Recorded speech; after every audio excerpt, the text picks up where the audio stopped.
another NBA player's career might be over before it even peaks. Malik Beasley just had the best season of his life, draining threes at a historic pace for Detroit. But federal investigators are now digging into whether he threw it all away for some quick cash on prop bets. The timing couldn't be worse or more suspicious. The bombshell dropped when reports surfaced that the U.S. Attorney's Office is investigating Beasley over allegations of gambling on NBA games and prop bets. This isn't some random league inquiry either. We're talking federal investigators, the same people who took down Jontay Porter and sent shockwaves through the basketball world. But here's what makes this case absolutely wild. The Pistons were about to offer Beasley a massive contract extension after his breakout year. And now, those talks are completely frozen. Beasley isn't just any player either. This dude has a history that reads like a crime thriller.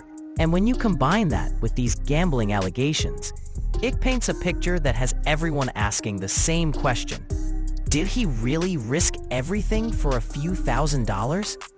The whole investigation centers around some seriously sketchy betting activity that sportsbooks noticed, starting in January 2024. But get this, it all comes down to one specific game that's so brazen it's almost unbelievable.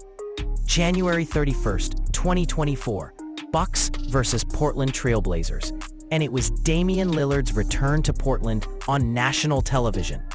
The balls you'd need to try and fix your own props on ESPN in front of millions of viewers is absolutely insane.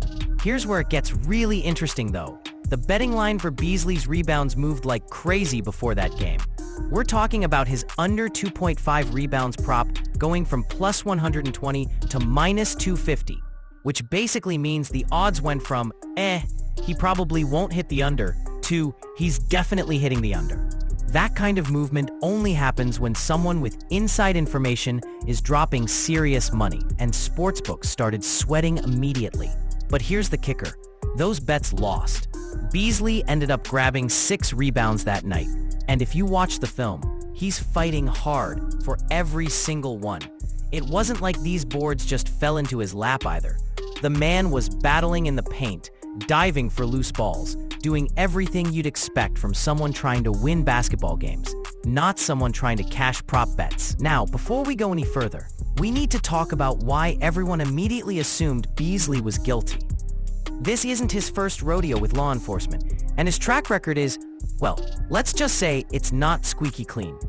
Back in 2020, when he was with the Timberwolves, Beasley pleaded guilty to felony threats of violence and got sentenced to 120 days in jail. The whole thing started when he pointed a rifle at a family who was just driving by his house during a Parade of Homes tour.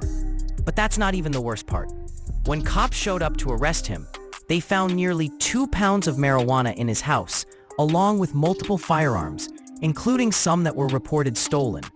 This dude basically turned his home into a small-time criminal operation, and now he's surprised that people think he might be involved in another scheme?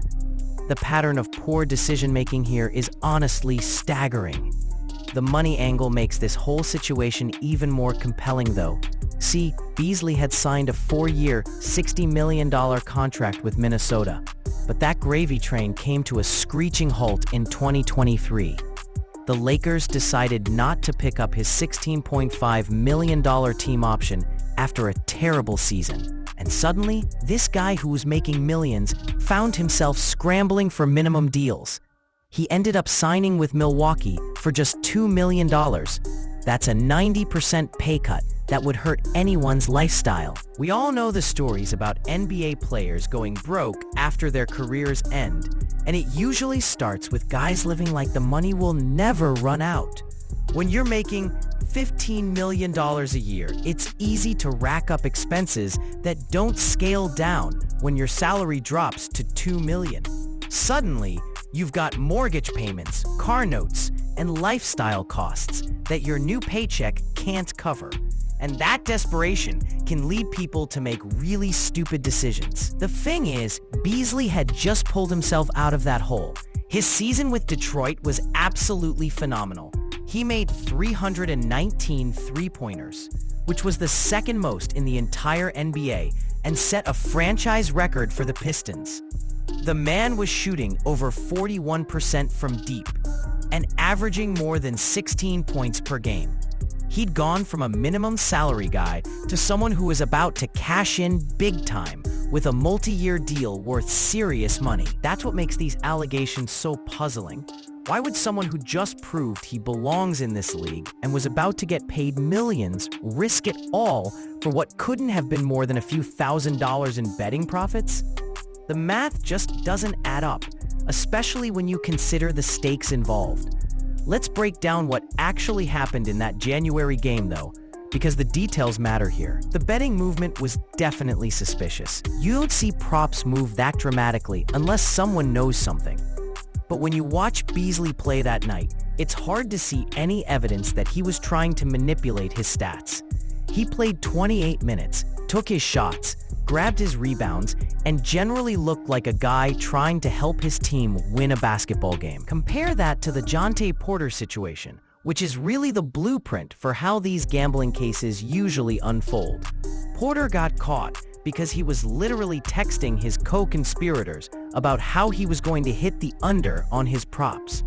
The FBI found messages where he said he was going to play limited minutes, fake an injury, and then sub out early so his unders would cash. That's the kind of smoking gun evidence you need to prove these cases. With Porter, the pattern was obvious too. He had multiple games where he mysteriously left early with injuries that didn't seem legitimate, and each time it happened, someone was making huge profits on his prop bets. The conspiracy was so blatant that DraftKings eventually refused to pay out a $1 million parlay because they knew something was up. But Beasley's case looks completely different. There's no evidence of fake injuries, no mysterious early exits, no electronic communications plotting to fix games. All we have is one sportsbook noticing unusual betting activity and reporting it to the authorities, which is exactly what they're supposed to do. That doesn't mean a crime was actually committed, though. Remember Terry Rozier? He went through the exact same thing earlier this year. Reports surfaced that he was being investigated for gambling-related activities. Everyone assumed he was guilty, and then nothing happened. The NBA cleared him of any wrongdoing. No charges were ever filed, and the whole thing just disappeared. Sometimes suspicious betting patterns are exactly that, suspicious, but not criminal. The federal government has a lot more resources than the NBA when it comes to these investigations, though. They can get warrants for phone records, bank statements, and all kinds of electronic evidence that would show if someone was actually coordinating with bettors. If Beasley was really involved in a gambling conspiracy, they'd probably have found some kind of paper trail by now. What's really interesting is how the Pistons have handled this situation. They immediately paused contract negotiations as soon as the investigation became public, which suggests they're taking it seriously. But they also haven't cut ties with Beasley completely, which might indicate they're waiting to see what evidence actually emerges. The stakes here couldn't be higher for Beasley personally. If he gets convicted of gambling on NBA games, he's looking at a lifetime ban from the league, just like what happened to Porter. That would mean walking away from potentially tens of millions of dollars in future earnings, all for what might have been a few thousand in betting profits. The risk-reward calculation is so lopsided that it almost defies logic. But that's assuming he actually did it, which is far from proven at this point. Federal investigations take time, and just because someone is being investigated doesn't mean they'll be charged with a crime. The government has to prove beyond a reasonable doubt that Beasley knowingly participated in a gambling conspiracy. And from what we can see publicly, that evidence just isn't there yet. The broader implications for the NBA are pretty significant too. The league has been dealing with gambling-related issues more frequently as sports betting becomes legal in more states. Players are constantly bombarded with information about odds and prop bets, and the temptation to try and make some easy money has to be enormous, especially for guys who aren't making superstar salaries. What makes Beasley's case particularly fascinating is the timing. He was investigated during his year with Milwaukee, But the results of that investigation are only becoming public now that he's a free agent with Detroit.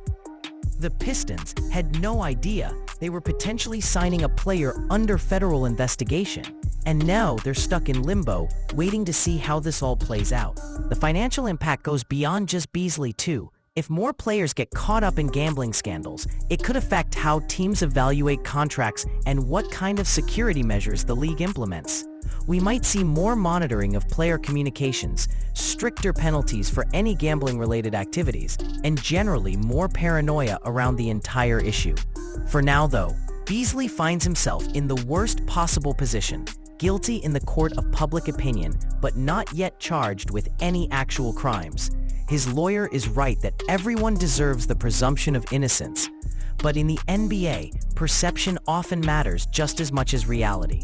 Even if he's ultimately cleared of all wrongdoing, the damage to his reputation and earning potential might already be done. The next few months will be crucial for determining how this story ends. If federal investigators find concrete evidence that Beasley was involved in gambling on his own games, he'll join Porter in the ranks of players banned for life.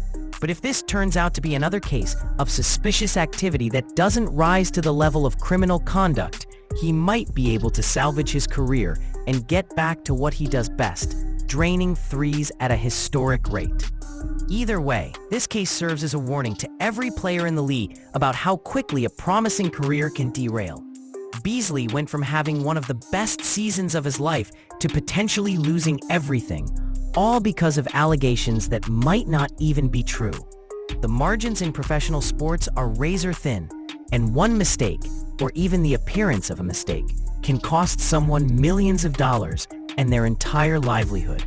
The gambling landscape in sports continues to evolve, and cases like this one show just how complex and high stakes these investigations can become. For Malik Beasley, the question isn't just whether he's guilty or innocent. It's whether his career can survive the uncertainty while federal investigators do their work. And in a league where perception often matters more than facts, that might be the biggest gamble of all.